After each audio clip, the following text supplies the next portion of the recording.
very sad to all of us that Swami Someshwaranandaji Maharaj, the most revered Swami Someshwaranandaji Maharaj, who was initiated by Swami Madhavanandaji Maharaj of Belur Math long back. He left his body recently, and I have been knowing him since 1984 when I was in Durgapur and was with Central Mechanical Engineering Research Institute, Durgapur. I used to come to the Sri Ramakrishna Vivekananda Sevashram at Ram Mohan Avenue, Durgapur. And since 1984, I had a chance to listen his speech, to attend his classes in that Sevashram. And I felt he was the true son of Swami Vivekananda, for he entirely knew how to use Vedanta in our daily life, in all aspects, as a practical application. Later, he was the founder of Vivekananda Center for Indian Management in Indore, and they used to publish a magazine, Vivek Management, a quarterly magazine, Vivek Management. Now I am having in front of me the journal, volume 1, number 3, January-March 1997, a journal dedicated to Indian management. Means management in any field of industry, college, university, who generates wealth for the country through Indian ethos. I shall be able to read only as a sample today the editorial, a small editorial in this journal to share what an insightful mind Pujaniya Maharaj had. And I strongly feel and sadly feel that we shall not get another mind even in the Belur Math system, say in 5 decades.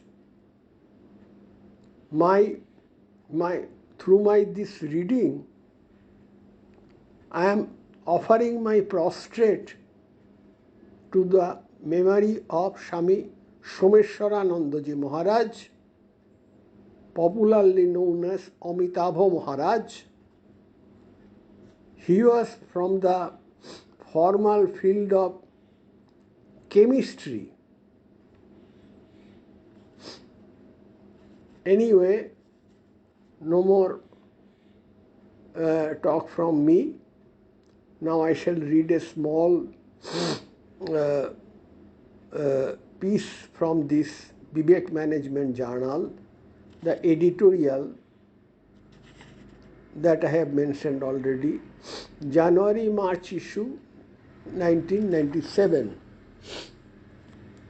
I start reading.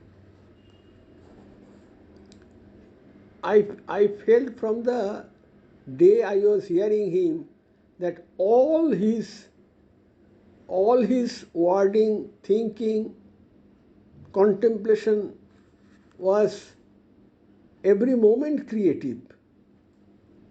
Swami Vivekananda once told that you may read the entire library, but always know that those are the thoughts from other people. What about your own thinking? As long as we can think original something, we live a purposeful life, even if it is not materialistic, maybe also materialistic, but as a human being, as a spiritual entity. Now let me start reading.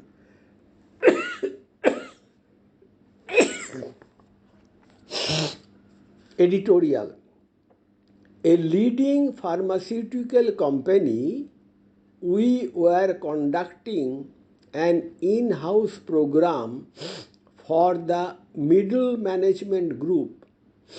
Most of the participants were engineers. We asked one of the participants, "What do you do here?" Sorry. What do you do here? We make tablets in our unit, was his answer. But we have seen that tablets are being made by machines. We exclaimed, right, but somebody should operate the machine. Agreed. For that purpose, there are workmen. Oh, but someone has to guide the workmen. They are not engineers. Yes, and so the supervisors are there. But what is your job? What are you actually doing? We plan, he said. Surely you are not busy in making plans throughout the year. The young engineer was quite perturbed. Machines make tablets, workmen operate machines, and supervisors guide the workmen. So, what is the duty of an engineer? Supervising the supervisors. An engineer is supposed to do engineering, but unfortunately, many managers are doing the job of supervisors, and in the process, they rarely contribute or add value.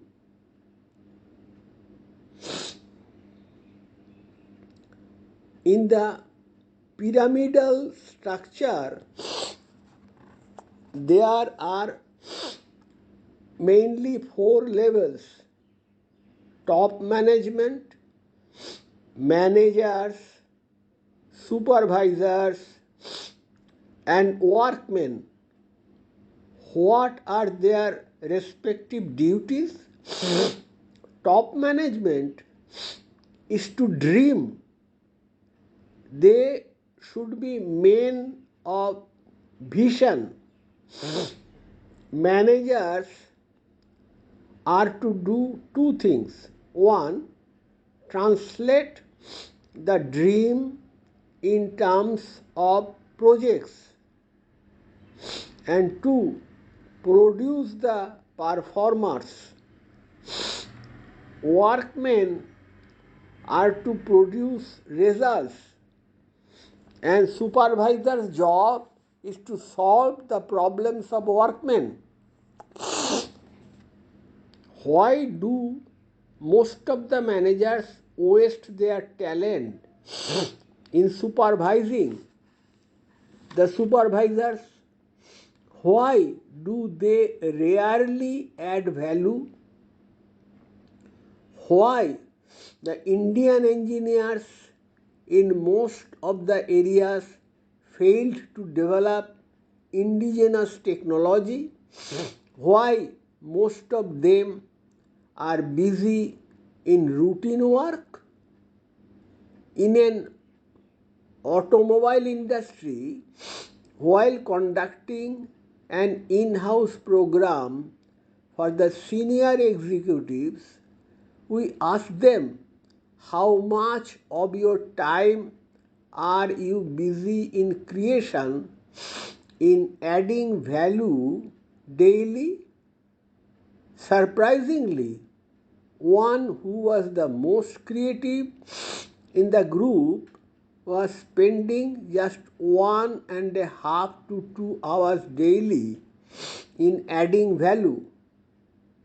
The organizations are too busy in capacity utilization of their plants or machinery, but rarely care for the utilization of human capacity.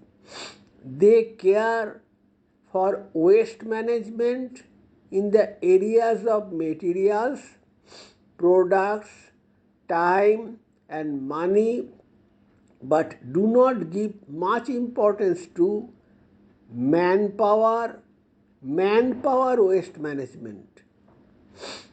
In one chemical industry, when we gave one exercise to the participants, they said that they were using only 5 to 10 of their abilities or human capacity, though the capacity utilization of their plant was around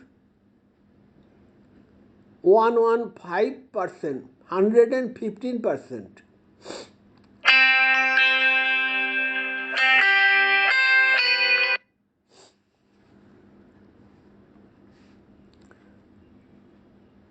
Achha. After West recommended 5 to 10 of their capacity utilization of their plant was around 115%. After another exercise,